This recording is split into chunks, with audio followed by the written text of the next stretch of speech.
Okay, welcome back guys. Today we'll deal with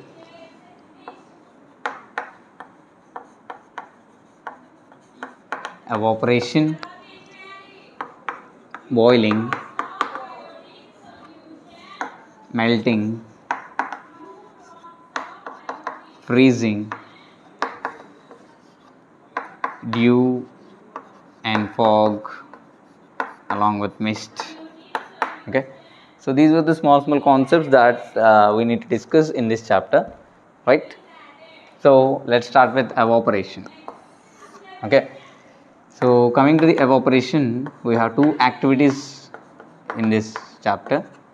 So these two are very important activities because in every examination they might ask these two activities. Okay, so coming to the evaporation, as you guys know, evaporation means what happens is when water gets converted to water vapor.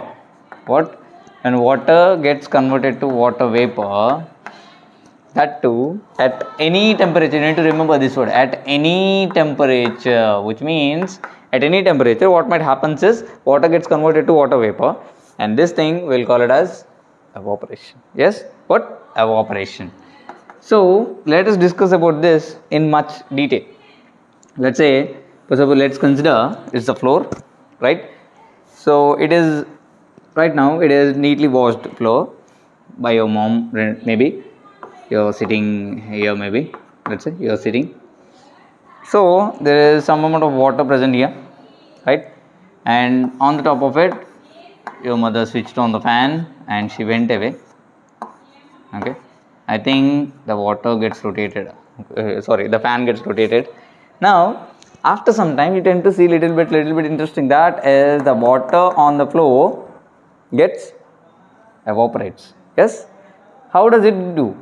What happens is the water contains the particles. Yes or no? Yeah, the particles. The water contains the particles. The particles were in contact with the floor now. Yes, okay, wonderful. The particle is in contact with the floor. Wonderful. And if you consider, the air in our surroundings also contains the particles. Yes or no? So those particles contain some amount of water molecules, because water vapor is present inside this air particles. So those particles comes and hits these water particles. Now during, what happens is when these two hit each other, which means they are going to collide with each other. Yes or no?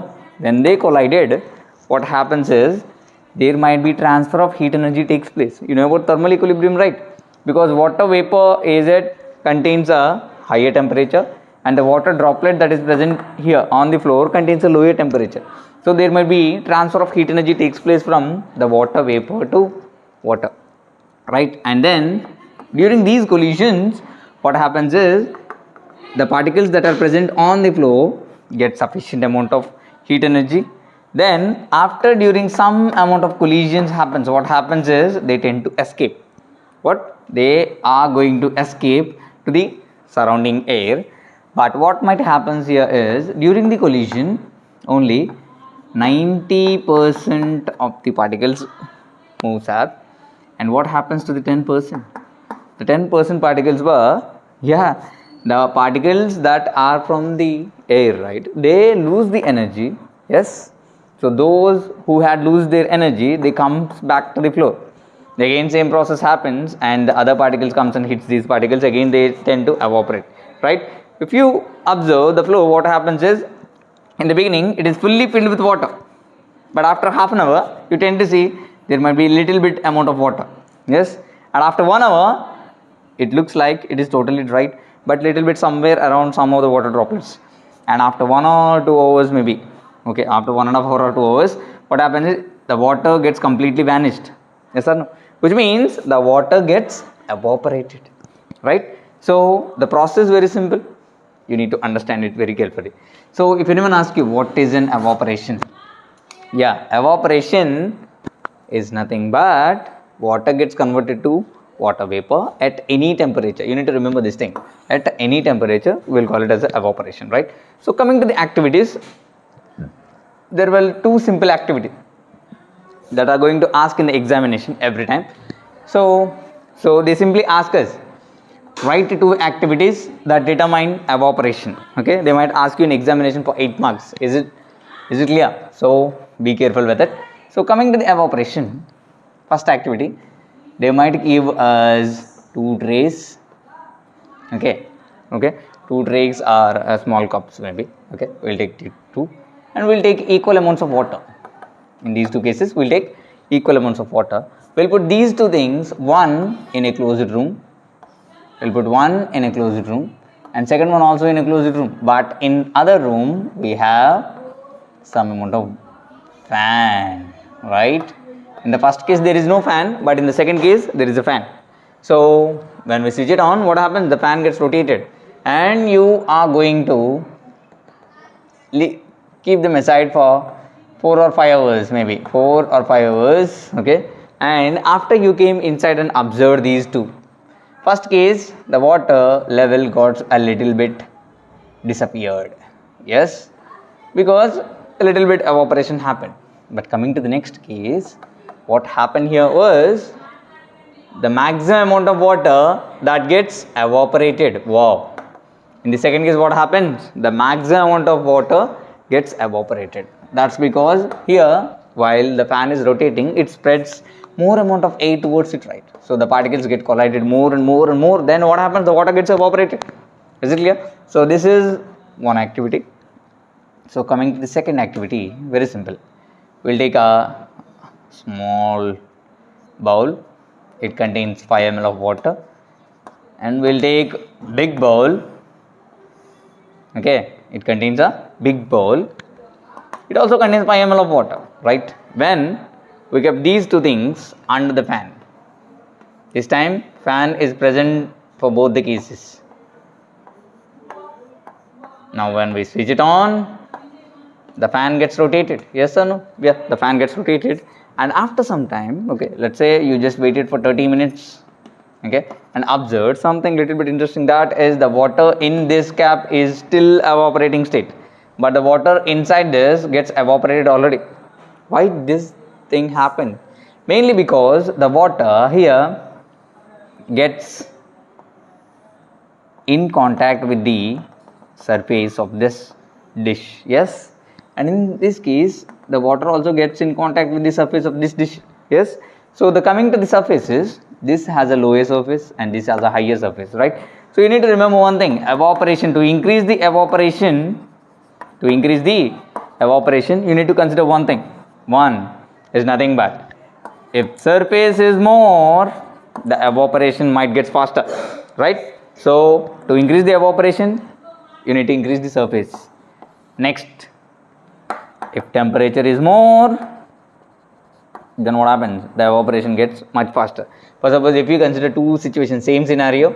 Okay, let's say you are going to remove the fan now. 2 situations. First case, we are going to put this thing in a rainy day,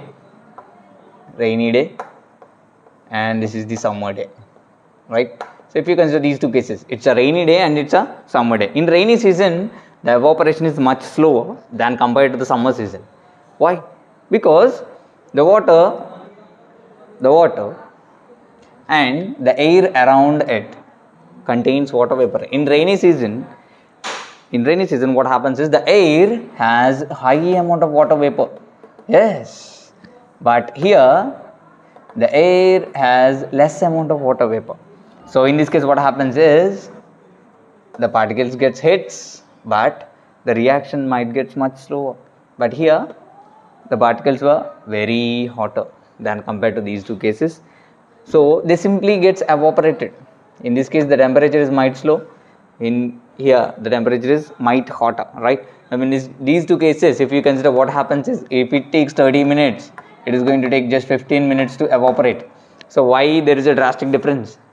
Because of amount of water vapor that is present in the surrounding air, right? So coming to this, while we are discussing, we are going to discuss about one more thing, that is humidity. I just forgot to write it.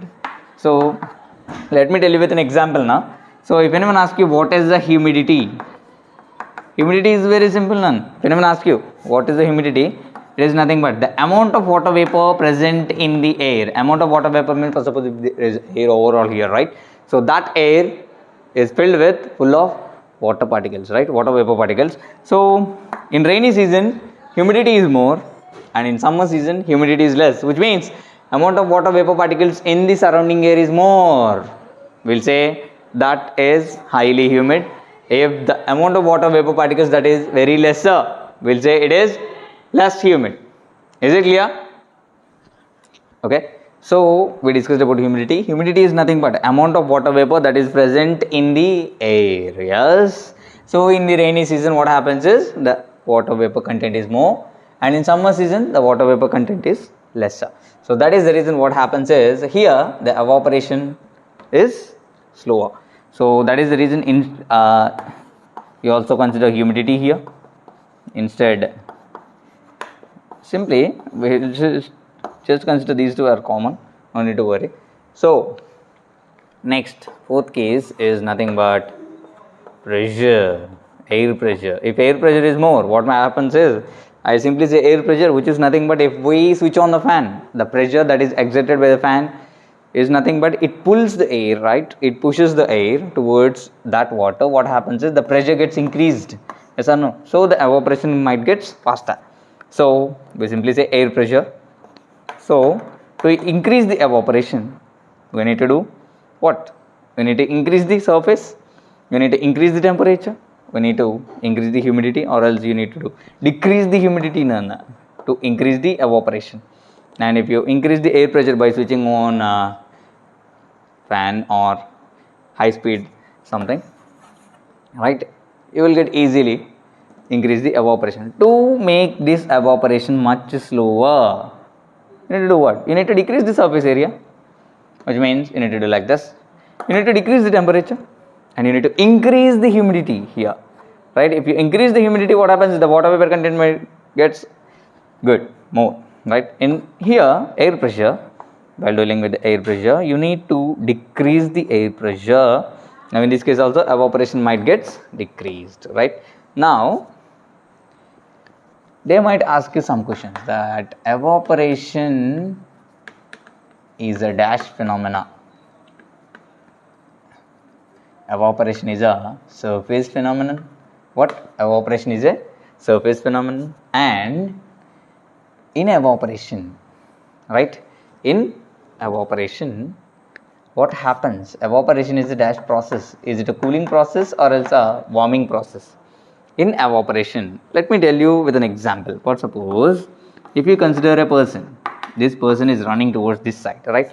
While you are running, what happens is our body releases some amount of sweat over it, right? Yes, it releases some sweat. So after we just take a nap or else we'll just sit on bench, what happens is the water vapor, that is nothing but a sweat that has come out of our hands, within fraction of seconds gets evaporated, right? While it gets evaporated, you tend to feel little bit cooler. Yes or no? Yes? Yes. So by this activity, we simply say evaporation is a cooling process. Which process? Cooling process. So we discussed about this. So now tell me, evaporation is a surface phenomenon and evaporation is a cooling process. You need to know about this. Clear? And coming to the evaporation activities, these two activities, okay, not only these two, Nana, we could do many other activities related to this. So they might ask you to write any two activities, right? So you could do any other cases also as you wish, right? Based on your observation, you could do this. Now we'll do it with, we'll move on to boiling now. So do remember one thing, that is evaporation is a dash process. It is a cooling process. Now tell me, and what about boiling? So coming to the boiling, as we discussed earlier, evaporation is nothing but water gets converted to water vapor, okay, at any temperature. Coming to the boiling, in boiling also water gets converted to water vapor, wonderful, but at a particular temperature, that temperature is nothing but 100 degrees centigrade. At a particular temperature, the water gets converted to water vapor, we'll call it as boiling, right? So in this case, if you observe this, for suppose you are heating this liquid. Yes, now we are dealing with boiling. Now let's say there is water here, we are boiling it. So after boiling, when it gets reached to 100 degrees centigrade, what happens is the particles on the top, okay, let's split them into 3 layers or 4 layers maybe, right? So in this case what happens is, layer by layer the heat energy gets absorbed by the particles, and after they get heated, what happens is they are almost full, and then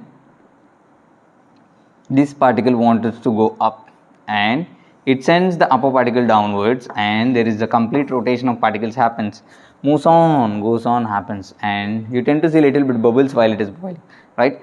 So in this case what happens is the water particles gets abundant amount of heat energy they might get wanted, and when there is air comes and hits these particles, what happens? They simply escapes from the bowl, right? So but they are going to escape as a layer by layer, okay, not by particle, they are going to go layer by layer, and this thing we'll call it as, so this is the reason the particles might go with unity, right? So we'll call as a bulk, right? So the particles might go in a bulk way, which means more amount of particles might go up. So from this we'll say boiling is a bulk phenomena. Which phenomena? Bulk phenomena. You need to remember it, right? So now tell me, evaporation is a surface phenomenon and boiling is a bulk phenomena. You need to remember. Now tell me, boiling, in the boiling what happens? Water gets converted to water vapor at a particular temperature. What is that temperature? 100 degrees centigrade, right?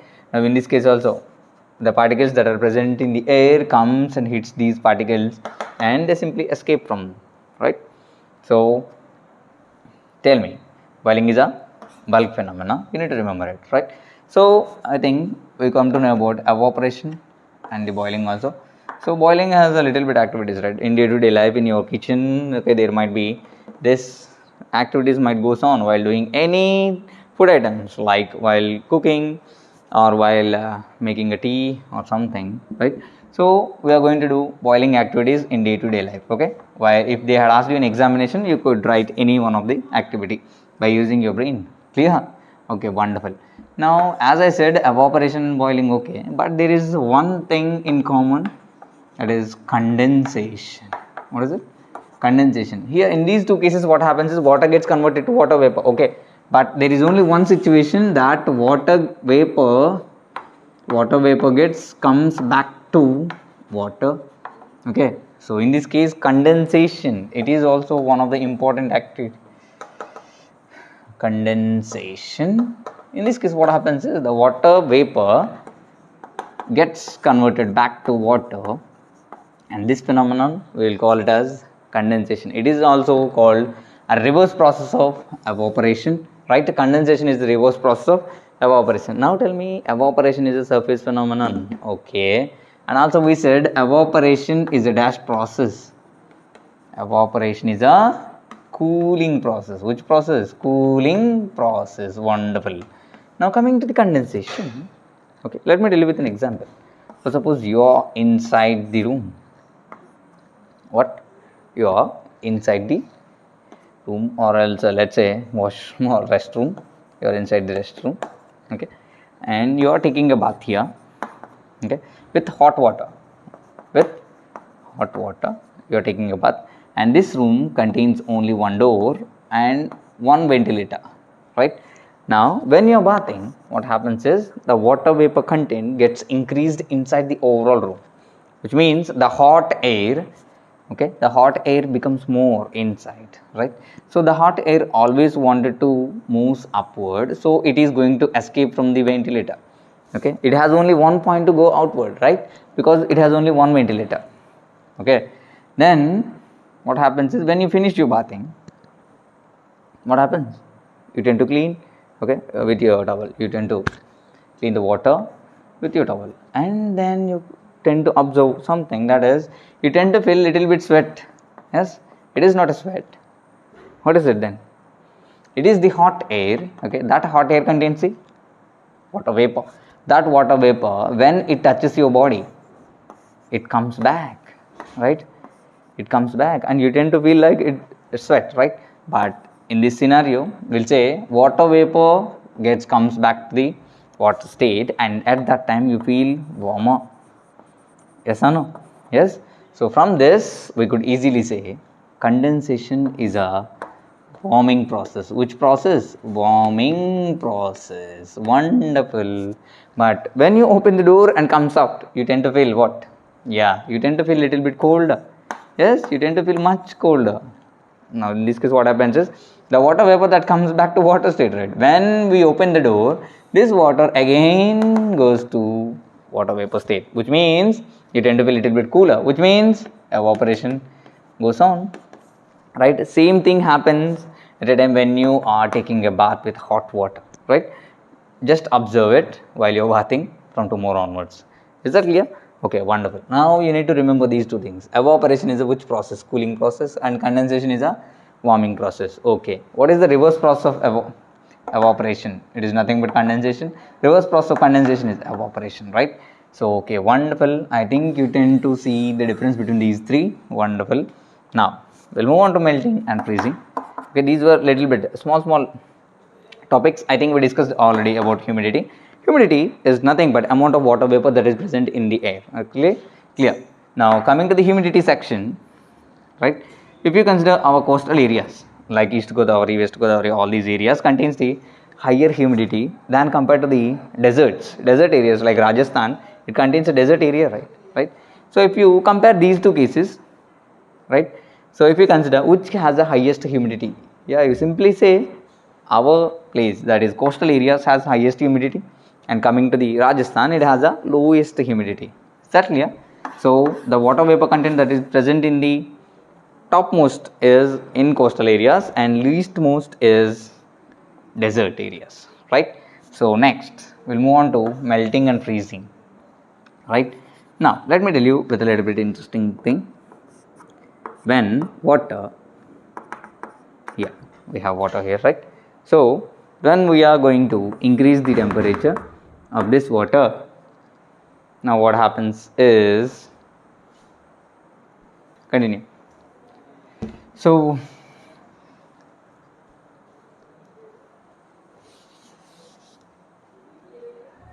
let's start with melting. So if you consider this case, in melting we'll take some amount of water, okay? So it is in a state of ice, let's say. We don't say it is water, it is ice cube, right? Now we are heating. What happens is the particles gets melted and it becomes the, yeah, it becomes water, right? So melting is a phenomena in which what happens is water gets, okay, solid state, the phenomenon in which the solid state ice gets converted to liquid state water at a particular temperature, that is nothing but at 0 degrees centigrade. Okay, you need to remember this case, right? At 0 degrees centigrade, water gets converted to, okay, ice, okay, solid gets converted to water, and that phenomenon we'll call it as a melting. You need to remember this thing, right? So you need to remember these two, right? In this case, solid state gets converted to water, that is nothing but solid state gets converted to water, which means ice gets converted to water at a particular temperature. Which temperature it is? 0 to 0. At 0 degrees centigrade to 0 degrees centigrade, solid state ice gets converted to water. So if we consider these two cases, the process is same, that is solid gets converted to water, right? And that process we'll call it as a melting. Okay, and there might be a reverse process happens, right? When we put that water inside the fridge, what happens? It gets freezed, right? So liquid state gets converted to solid state at 0 degrees centigrade. It is called freezing. Okay, wonderful. We have a wonderful activity for freezing. So let me tell you with an example for freezing activity. We know about melting, right? So melting is a process in which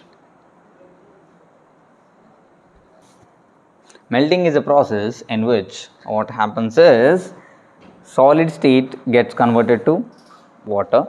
So while coming to the freezing, what happens is, if you consider the fridge, in this fridge, if you put the water inside a deep fridge, let's say, Now with case what happens is, we'll do a simple activity that is present here. The simple activity is, we need to take a glass bottle. Which bottle it is? A glass bottle. Okay, and that glass bottle is fully filled with water. Okay, we just filled it fully without any air bubbles, right? For suppose if you consider a water bottle, when you cap it, you tend to down right like this, right? And you tend to fill a little bit amounts of water, that is water bubbles, right? But when you close the door, okay, close this cap, what happens is there is no water bubbles, right? So when you put this bottle inside the fridge,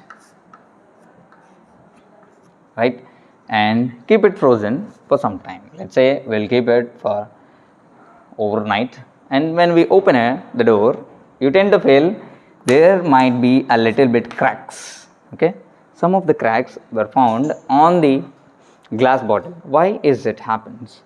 It happens because what happens is, when water gets converted to what ice, what happens is the volume, okay, there is an increase in volume of the water. So the space, if there is a space in between the water and the cap, what happens is the water gets adjusted, but we haven't left any air space, right? At that time what happens is, it just wanted to come out, right? So it break the bottle and that water comes out, right? So volume of water increases when it is in a ice state. It is nothing but a solid state. So if we consider the volume of these two, liquid state contains a lowest volume than compared to the solid state. Is it clear? So I think we just completed these two.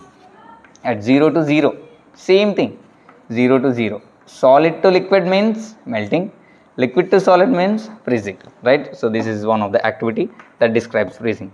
Now coming to the final, we have dew, fog and mist, right? So if anyone asks you, what is the dew? Oh, dew is nothing but what? Dew is not but early in the morning when you open the door. Let's say it is a winter season, right? When you open your doors, right, if the door is a glass door, you tend to see a little bit drops of water that is present on the glass door, right? And if you go to near your motorcycle or else a bike, you tend to see there also some amount of water droplets that are present, right? What were those drops then? In this case, what happens is, early in the morning session, okay, overall night, what happens is the temperature is quite lesser than compared to the morning sessions, right? So in the morning, what happens is the water that hits these particles, right? So not that water, the air hits these bicycle. The bicycle is still colder. When it hits it, what happens is the water vapor that is present in the air gets converted to liquid state and gets stick to the colder particles like bicycles, these glass bodies and everywhere, right? Early in the morning, you tend to see iron is also much colder, right? Early in the morning times. So those water droplets, and you tend to see little bit water droplets on the plants also, right? So those water droplets, that we call it as a dew, right? I think you got a clear idea about dew. Now next move on to fog. If you look into fog, right, early in the morning, now what happens is, you tend to see a little bit amount of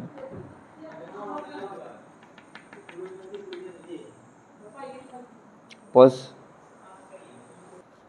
Okay, so coming to the fog, okay, let's write here. Okay, for suppose early in the morning, as I said, dew. In dew, what happens is the water vapor gets converted to water, right? Now in this case, what happens is, sometimes early in the morning, what happens is the water vapor that is present on the atmosphere, air, contains little bit amount of dust particles, right? Yes, so those dust particles, okay, that gets mixed with the water vapor, okay, slightly a little bit amount of water vapor, and then what happens is they tend to float on the air, and they are going to restrict the visibility, which is nothing but early in the morning session. What happens is, you tend to see nothing. So it is overall white color, right? There is no movement of any other part, any other persons might get visible to us, right? So that is nothing but a fog, which is nothing but what happens is the water. So those water particles, they are going to restrict the visibility, right? So those water particles much very minute, so they are going to float with the dust particles, right? So they restrict the visibility, so you cannot see the other persons, right, during the journey times, right, early in the morning season, that too in winter season you tend to feel this, right? So this thing will call as fog and a mist also, right? So I think you tend to feel this, right? Now we discussed about a small concepts, all the concepts that had already been over, right? So this is about evaporation, boiling, melting, freezing, dew and fog, mist and humidity, right? Everything gets completed. So coming to the final, in this chapter, there is a pending things were only two. Some activities were there. We'll deal with those activities tomorrow. And finally, we tend to see the problems. All the problems in one video, right? So from this, we are going to complete the overall chapter. Clear? So thank you. Tomorrow, we'll deal with activities.